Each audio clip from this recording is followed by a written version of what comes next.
Друзья, сегодня поговорим на такие темы. Переехать на ВНЖ в Испанию из Словакии. Недвижимость в Бенидорме или Аликанте. Открыть счет в испанском банке. Как скажется пандемия на цены на недвижимость. В какой город Испании переехать из Москвы. Всем привет, меня зовут Алекс, вы на канале «Кому что в Испании». Это канал для людей, которые хотят переехать в Испанию, хотят подготовить какое-то место, может быть, переехать сюда на пенсии, перевести своих родных и, возможно, вести свои дела отсюда, значит, какой-то бизнес, который у вас есть в Москве или в Беларуси или в Украине, а самим жить здесь. Возможно, для тех, кто хочет подготовить документы на случай возможных каких-то критических ситуаций в вашей стране. Вы задаете здесь ваши вопросы в комментариях, любые вопросы. Я ищу самого лучшего специалиста, который может более полно ответить на ваши вопросы и имеет на это моральное право.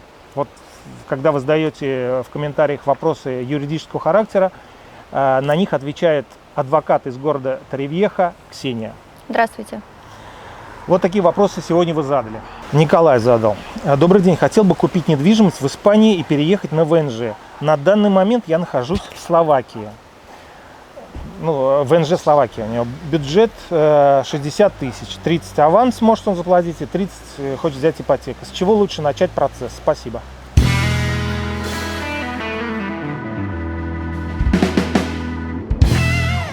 Николай.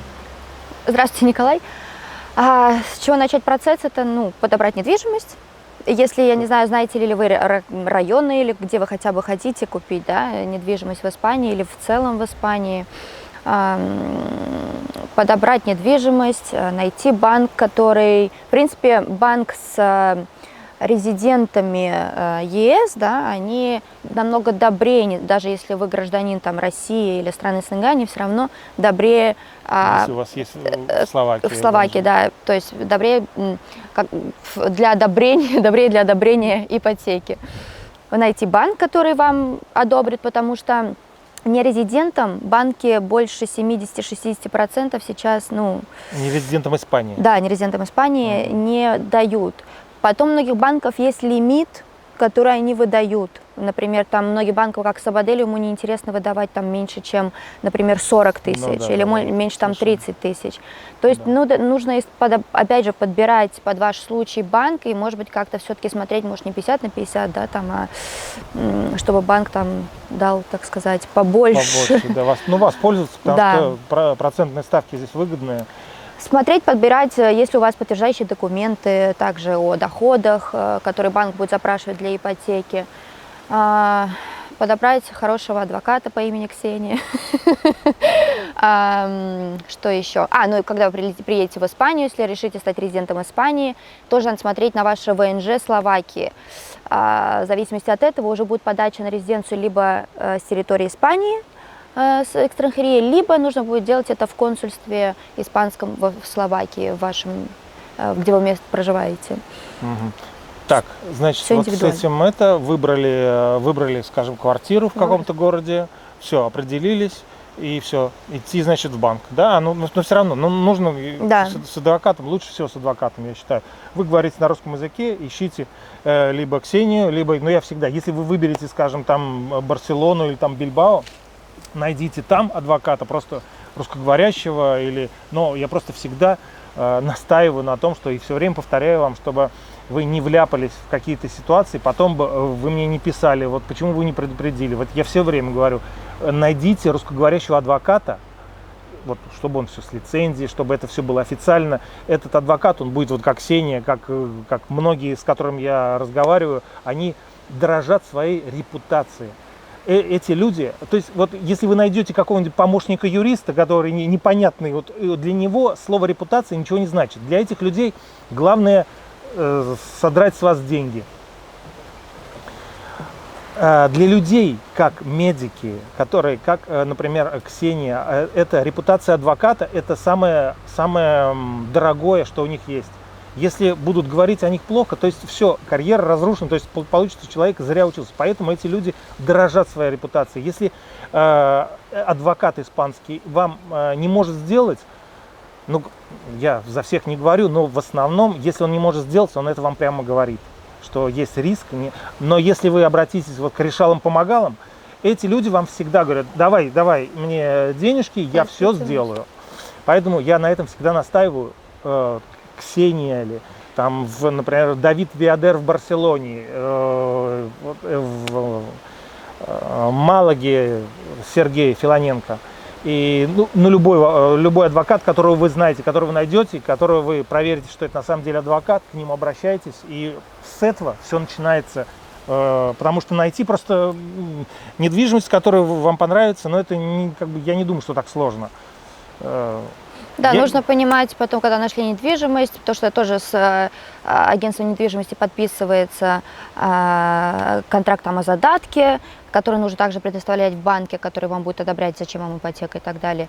И нужно, конечно, да, в зависимости от района, где вы будете выбирать, искать адвоката, который занимается именно куплями-продажами, которые общаются ежедневно с банками и знают их политику, их запросы и так далее.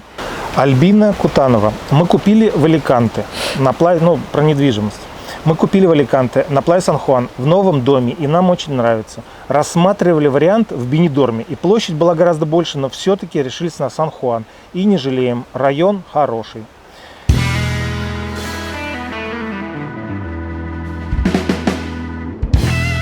Я вам хочу просто сказать, я полностью с вами согласен. Я прожил 7 лет вот именно на Плайя Сан-Хуан, и я еще сделаю обязательно, кстати говоря, подписывайтесь на канал прямых эфиров. Я в следующий раз, мы будем разговаривать, я не знаю, когда это видео выйдет. В общем, подписывайтесь, я буду разговаривать, рассказывать все, что я знаю о районах Аликанте, районах Бенидорма, про Торревеху, про города, которые я могу что-то сказать, могу позвонить. То есть могу и буду звонить там в Барселону, и будем тоже в прямом эфире разговаривать. Я буду по телефону разговаривать, вы будете задавать вопросы в прямом эфире, в чате. И я буду переадресовывать этим людям, этим риэлторам, и они уже расскажут про районы, про хорошие, плохие. Поэтому еще одно, кстати, просто чтобы не забыть. Я хочу поблагодарить вообще всех людей, которые поддерживают наш канал материально. Под видео есть ссылка на какие-то наши Donat Alerts и другие, там PayPal и так далее. Почему? Потому что наш канал благодаря вам, наш канал не зависит ни от агентств, ни от юридических фирм. Понимаете, очень много сейчас в Ютубе, очень много видео, которые вы смотрите, и там рассказывается о недвижимости, и все эти каналы, все эти видео, они, ангажированы, это вот слово, то есть это все для того, потому что это продать вам недвижимость. Да. Это реклама, по большому счету. Я хочу, чтобы вы поняли, что я не делаю рекламу ни агентствам. И если я когда-то буду делать рекламу агентствам, я честно вам напишу, будет написано, что это реклама. Когда я разговариваю с адвокатом, я задаю ваши вопросы. Это не реклама. Я вам всегда советую просто обращаться к любому специалисту. Поэтому я лишний раз хочу поблагодарить этих людей. Вообще, даже если вы и не помогаете материально, вы делитесь нашими видео в других соцсетях своими друзьями. Это тоже помогает подниматься этим видео в Ютубе, что тоже очень важно. И ставите лайки. Большое вам спасибо. Про Бенидорм. Бенидорм. Мне лично, я не могу говорить чужие мнения. Вот сейчас спросим Ксению, что думает про Бенидорм. Я бы в Бенидорме тоже, если покупать квартиру в Бенидорме, то только либо ее сдавать, зарабатывать на этом деньги как инвестиция, либо приезжать сюда, скажем, вы живете в Москве и приезжаете там на пару месяцев в году. Вот так бы нормально, да? Потому что это такой шумный город. Мне лично все время в шумном городе жить некомфортно. Приезжать на месяц, на 2 в году, да, почему бы и нет, в шумный город, дискотеки, все там бурлит, в нормальные года, как говорится, не сейчас такой отмороженный город, город. Вообще, да, конечно. И я такой человек, я бы жил вообще отшельником, мне нравятся горы, я бы там купил бы домик какой-то небольшой, либо в какой-то вообще деревеньке я бы купил. Мне не нравится вот это все суматоха, мне не нравится движуха. Мне не нужно вот это просто все. Хотя так получилось, волею судьбы, я живу в центре Аликанте. Вот так вот бывает. А Да, ты- то есть советчики по Бенидорму, я такая же, я тоже горы, отшельничество. Если хотите тусовки, то, конечно же, Бенидорм. Если хотите где-то там, ну, опять же, там есть дорогая недвижимость, где можно не в самом городе, да, и красивые виды, отличные, прекрасные, чуть-чуть там на горе, на возвышении. Если такой бюджет, то Бенидорм можно ехать. Да можно вообще, нет, это на вкус и цвет, на вкус и цвет. Потому что, например, я в Бенидорме, не в самом Бенидорме, я прожил 5 лет, но просто, когда меня спрашивают, я говорю в Бенидорме. На самом деле, просто я скажу, в Лануси многие русскоязычные не поймут, ну, что это такое, где это. Поэтому я говорю, ну, рядом с Бенидормом. А это как раз в горах. От Бенидорма я на велосипеде ездил. Я тренировался в Бенидорме, а поднимал, ну, то есть спускался и поднимался на велосипеде. И жил там просто прекрасно в Лануси. Там еще даже не в самом центре Лануси, она такая как бы растекшаяся Лануси, она не такой не кутиковый город. И я жил там на окраине, там вечером пахнет поленьями, знаете, вот такой вот костром или ну, там, камином, да, такая тишина. Зимой даже пахнет снегом. Снега нет, конечно, но пахнет снегом. В общем, шикарно. И так бы, пожалуйста, хотите потусить, поехали в Бенидорм, спустились там на машине или да и пешком можно, кстати говоря, там. Да, всё если нет предусмотрено. машины, там не хочется сильно много ездить, большие расстояния, то в квартиру в центре вышел, там все публичные транспорты, и магазины, и бары, и все что угодно под носом прямо у вас. Хороший пляж в Бенидорме, вот мне очень нравится пляж Поньенте. Но вот я хочу сказать про пляж Плая Сан-Хуан. Для меня это вообще лучший пляж. Пока что я лучше не видел в Да, Испании. согласна, 100%. Мне тоже Огромный, нравится. он огромный, широкий, очень хороший песок, чистый. Вокруг бары, все это рестораны есть. И он тянется от вот этого, весь Плая Сан-Хуан до Кампейо. Огромный такой пляж, он тянется, всегда найдете место. На мой взгляд. И еще мне очень нравится, знаешь, какой район? Вот от Плая Сан-Хуан сейчас расстраивается, он как-то называется, я не помню, это Пау как-то. Я обязательно сделаю вот этот вот обзор, более такой, потому что я искренне вам советую, это опять не продажи, ничего вам не хочу там продавать, просто хочу обратить ваше внимание, хороший район. От Плая Сан-Хуан, он все-таки достаточно, ну не древний, но сколько-то ему лет, а сейчас расстраивается от Плая Сан-Хуан, от Мучависта, вот это чуть-чуть внутрь, но это тоже недалеко от берега, от пляжа, там такие красивые дома, такие, это вот испанские застройщики, я, кстати, про испанских застройщиков хочу рассказать, очень профессиональные и красивые современные дома, и там урбанизации, и такие парки красивые, вот это мне очень нравится. Да. Я поняла, про какой ты район сейчас говоришь. Он Да. как-то- Там покупают люди, там действительно Там дорого, отличные. это дорого. Ну, там. не дорого, Ну, нет, в смысле... недешево. Недешево, качество хорошее, и реально модный район, все классные школы, Да, да. и вот прям, да. Он сейчас только расстраивается. Да. Там уже начали появляться там супермаркеты, потому что ну, там не очень много пока живет людей, но там будут жить Но люди. там раскупают. Там раскупают. Там И уже в там- прошлом году, до коронавируса, раскупали конкретно. И уровень людей там будут не какие-то там, не буду говорить кто, а будут серьезные люди, которые уважают вашу тишину, уважают там вашу машину и так далее. И дети ваши будут дружить с такими же людьми, ходить там играть в гольф, все такое. Алла задает. Мой муж итальянец, есть номер НИЕ на данный момент, находится в Италии, где работает. Я нахожусь в Испании. Могу ли я на его имя по доверенности открыть счет?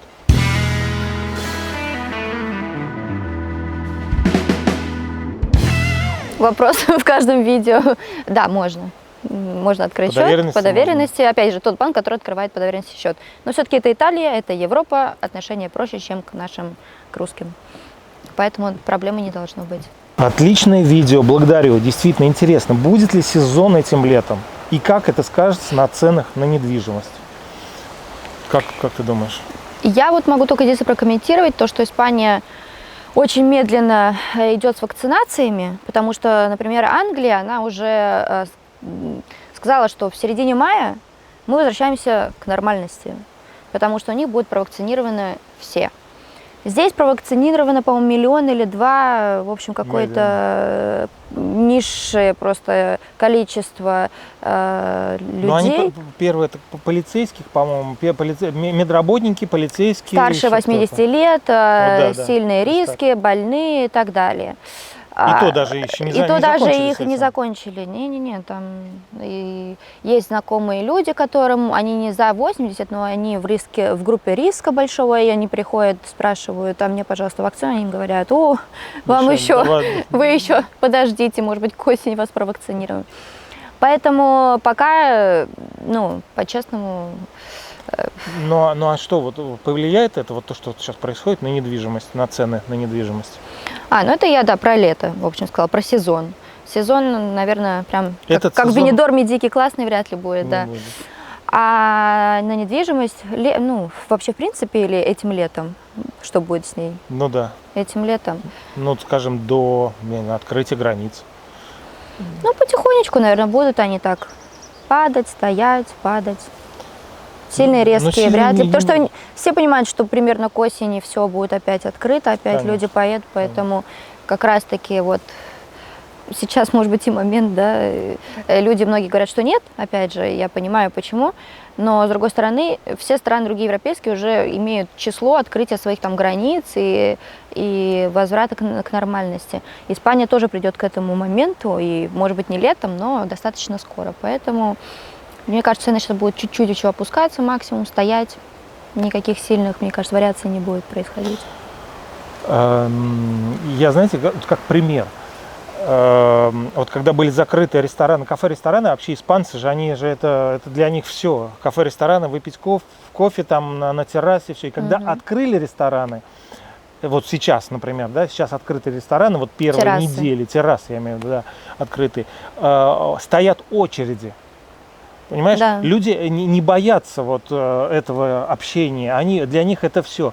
Я думаю, что-то похожее будет, скажем, с покупками недвижимости, с туристами, которые сейчас, это также, это вот отложенный спрос, это на мой взгляд, я не профессионал, я просто говорю, о чем думаю, приедут эти вот пенсионеры, которых не выпускают сейчас из Германии, когда их выпустят, они уже накопили там, что, или там хотели они продать и мечтали приехать в Испанию и купить здесь на море квартирку какую-то или домик. Я думаю, они приедут все равно. Просто это будет такой вдруг волна, и эта волна спровоцирует рост цен. И европейские страны, может быть, да, пойдут как раз-таки из-за этого, потому что у них были очень жесткие меры при ковиде все это время, ограничения, да, сильные, строгие, поэтому, да. Ну и почему? Ну и люди, русские, в когда квартирах пустят, тоже? Не, русские тоже, но я к тому, что очередь должны. пойдет из европейцев, скорее всего, из мадридцев, европейцев и так далее, да, потому что их будут первых к нам пускать.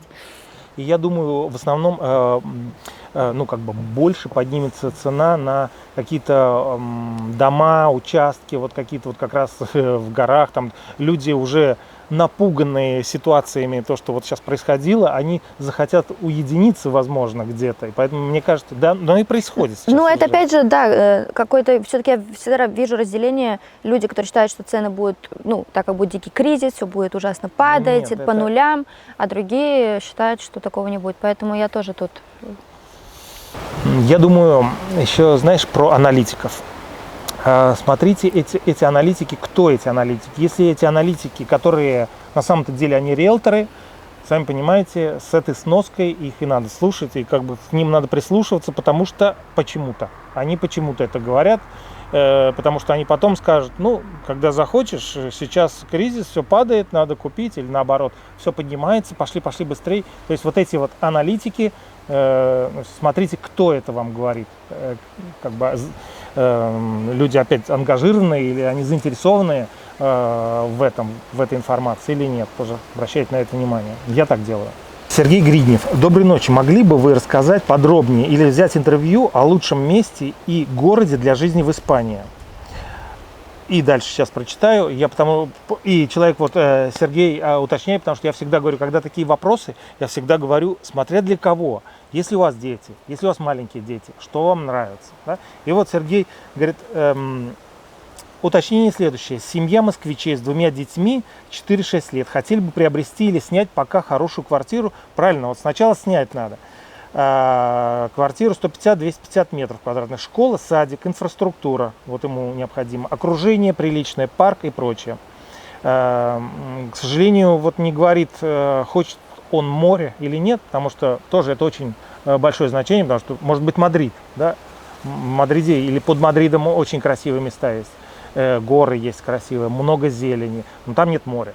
Так, дальше читаю, да, отвлекаюсь. Мы не хотим ухудшать качество жизни, но желаем солнца, безопасности и европейской цивилизации. Сами были уже не раз в Испании и рассматривали район Валенсии, Барселоны, Мадрида и Малаги. Будем вам признательны за интервью на эту тему. Ксения, адвокат из города Торревехи, нам скажет сейчас свое мнение.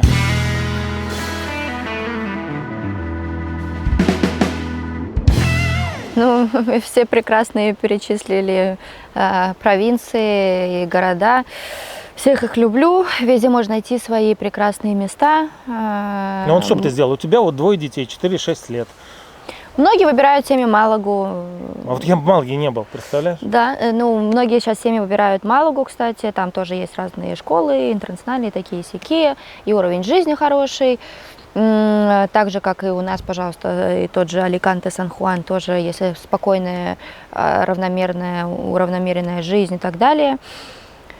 Барселону я не знаю, потому что я была только в Барселоне, там в Тоса-дель-Мар и так далее, я не могу ничего посоветовать. Мадрид, под Мадридом, как ты говоришь, да, есть всякие зеленые, более такие уже, да, северные чуть-чуть места, тут все-таки вот столичные, это вот, все-таки Мадрид это да. столица, это уже вот другие люди. Да, даже. и там, конечно, много есть, даже вокруг Мадрида, не обязательно в самом центре, городки, урбанизации, новостройки, школы и так далее. То есть действительно нужно смотреть все-таки, ну, уже где сердце лежит, потому что в любом районе, в любой провинции можно найти идеальный для вас вариант.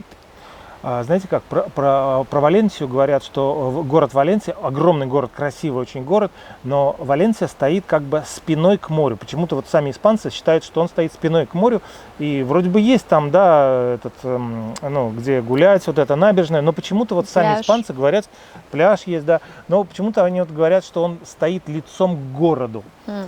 И про Аликанте говорят наоборот. Аликанте стоит лицом к морю. То есть вот он повернут к морю, к порту. И на самом деле вот очень много в Аликанте гуляет людей. В Валенсии больше учебных заведений, по-моему, или нет? Я бы так не сказала. Нет, в Аликанте, ну да, в Аликанте тоже очень есть и университет, и много студентов. По уровню жизни, наверное, так же приблизительно. Примерно так же. Для меня Валенсия это Аликанте, только чуть больше. Барселона, я тоже, ну, я был в центре Барселоны, гулял так-то, саму Барселону. Но я бы, например, мне почему Барселона нравится, вот я вам скажу, вообще Каталония мне чем нравится, то, что там рядом, там есть и море, а Барселона это мегаполис. То есть, ну, в самом мегаполисе я не хотел бы жить, но я бы хотел рядом, вот опять в какой-то маленькой деревне, там есть горы Пиренеи, мне очень нравятся горы, вот эти вот там больше зелени, чем в Аликанте. Рядом Франция, тоже, если вы хотите поехать во Францию, там иногда это рядом. Есть аэропорт, но аэропорт как бы есть и в Валенсии, и в Аликанте есть. Ну, сама местность, конечно, да, она красивая, потому что там и море, и солнце, и горы, это все цены там дороже, в одном. в Конечно, Барселоне дороже. намного дороже, чем в Аликанте и Валенсии. Вот про Малагу не могу ничего сказать. Но Малагу я проезжал, это вообще другая природа, очень красиво, мне вот очень нравится. Я там проезжал такие вот горы, едешь, и вдруг такая из-за угла выезжаешь, и такая, хоп, деревенька, такие все белые домики, вот как на игрушечные, вот, очень красиво. Мадрид, я жил 3 месяца в Мадриде совсем другие люди, чем вот в Аликанте, например. В Аликанте, Торревеха люди вот как бы, ну как если обобщить, люди в шлепках ходят, такие вот дачники. А Мадрид это столица, все на каблучочках уже, все в костюмчиках, вот так вот очень приятно на всех посмотреть, метро, ну столица. В общем, да, сами понимаете, это столица огромного государства. Все эти концерты, всякие театры, я не знаю, ну, в принципе, в Аликанте есть тоже театр, но ни разу не был там, но вот всякие такие большие мировые звезды, они, конечно, едут в Мадрид в первую очередь и Барселону. От Мадрида доехать как бы можно и на север Испании, где красиво, и как бы и на юг сюда, на побережье Коста-Бланки, в общем, вообще любое побережье. Выбирать вам. Цены, конечно, разнятся. В Аликанте, в Торревехе и Валенсии подешевле. В Малаге не знаю. А вот Барселона и Мадрид там сразу в разы больше. Вот такие вот дела. Но ездить вам, посмотрите обязательно. Ни в коем случае сразу не покупайте. Сначала посмотрите сами. Нет, почему люди приезжают сразу покупать, иначе, не всегда все тут жили, снимая квартиры. Многие, наоборот, что приезжают, они сразу покупают. Конечно. Ну, просто сразу покупать, это вот, это немножко как лотерея. Может быть, вы купите, а этот район вам не понравится. А я вам объяснял, я показывал вам районы, да, вы сказали: Алекс, покажите район, я вам показал, а ваше мнение с моим не сошлось. Я восхищаюсь этим районом. Плай-Сан-Хуан для меня красиво, а вы приедете и скажете: ну и что мне здесь делать? Вот так. Поэтому я советую сначала все-таки пожить хотя бы полгода. Да, если есть такая возможность, то да. Друзья, вот все ответы на ваши вопросы, которые вы задали под видео. Продолжайте их, пожалуйста, задавать. Я буду искать специалиста, который вправе, как бы имеет полную информацию. Это специалист своего дела, он учился, он говорит на вашем языке, на русском языке. Задавайте ваши вопросы в комментариях, подписывайтесь на канал, обязательно нажимайте на колокольчик, подписывайтесь на канал для стримов, на канал для прямых эфиров. Пока я каждую пятницу, возможно, это как бы будет больше пользоваться интересом, я сделаю больше, чаще. Пока каждую пятницу мы с вами разговариваем, вы задаете в прямом эфире, и я с вами общаюсь. Также я приглашаю гостей на прямой эфир. Подписывайтесь на него, он в описании. Всем пока, хорошего настроения, у вас обязательно все получится. Всего хорошего.